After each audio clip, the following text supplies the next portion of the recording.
Hello everyone, I'm very excited to present you with a car that normally almost no other tuner would be excited to do so.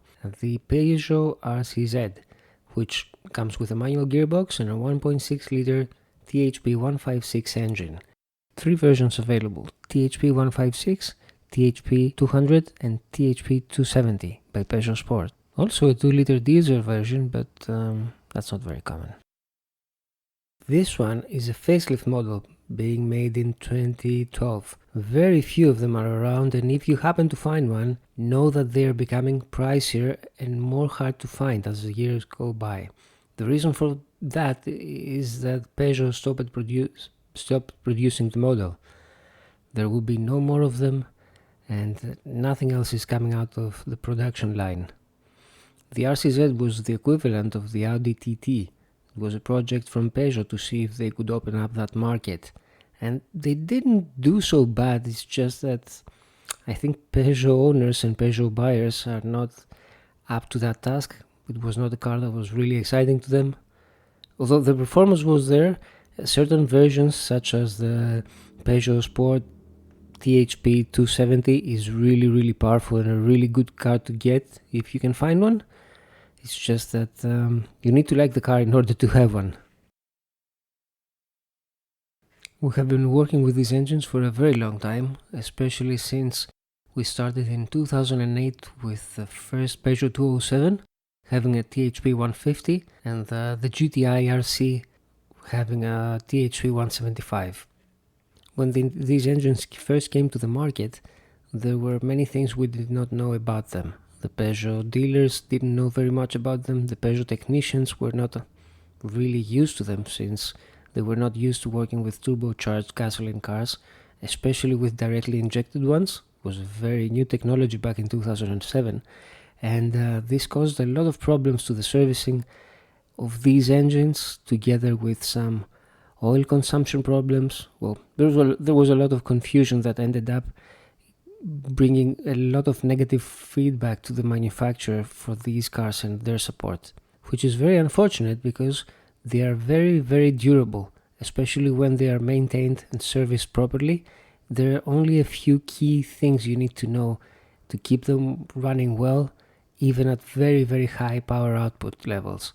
Even a stock THP 150 or 156 can go up to 250-280 horsepower without having any issues, as long as it is maintained properly. The engine is really strong. Coming back to 2023, now that the car has been on the road for almost 11 years and approximately 80,000 kilometers, well, there was a little bit of servicing that had to be done in order to make sure it would have good results on dyno, both in stock form and in tuned form. So step number one was to replace the spark plugs, replace the coils, make sure everything was stock, because there is a lot of service stations that don't even know how to recognize and tell apart the turbocharged spark plugs from the ones that are used in naturally aspirated engines for these platforms. After that, the intake valves were cleaned, which is really important to restore the car's performance, because being a directly injected motor, there is a lot of oil residues and combustion residues, and all this ends up on the valves themselves, making it more and more difficult for air to reach the cylinder. The final piece of repairs that was done to the car before remapping was to remove the pre-cut. This car has a two-stage cut converter, the top one being really dense, while the bottom one does most of the converting work.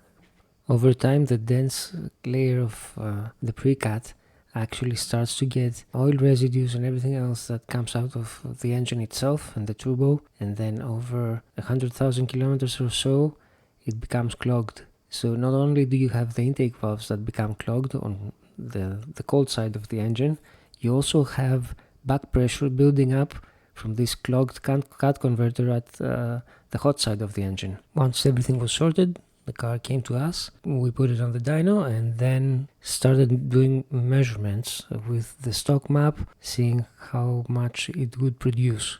It was a very hot day in Athens, almost 40 degrees. There was not a lot of many ways to bring temperatures down on the dyno. So the car made 158 horsepower in stock form, and then we flashed it with one of our stage 1 tunes.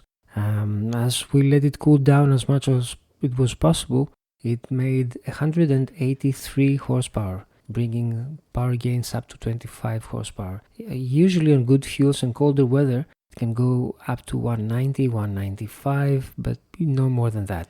Just mentioning the power gains and torque gains would be half the story.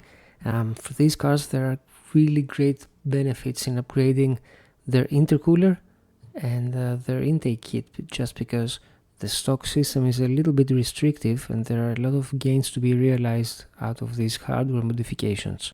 First of all, the intercooler is tiny. We're not exactly sure why Peugeot chose to use a 2-liter intercooler on such a powerful car, and unfortunately the same goes for the larger versions. However, the RCZ 200 actually has not a side mount intercooler like this one, but a front mount intercooler which is significantly larger and does a lot better job than this little unit.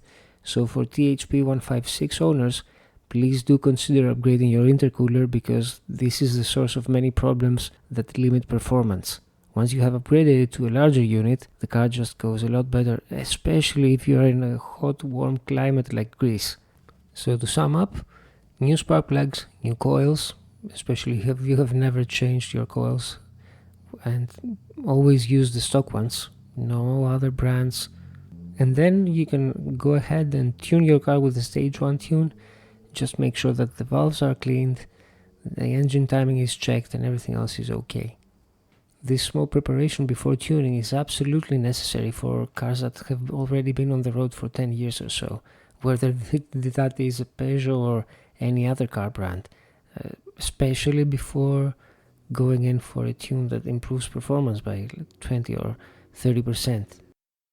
Very big thank you to the customer, and if you need more information about our tunes and the Peugeot RCZ, you can find on our website on www.etuners.gr. Now feel free to ask any questions or contact us in any way that we may be able to help with.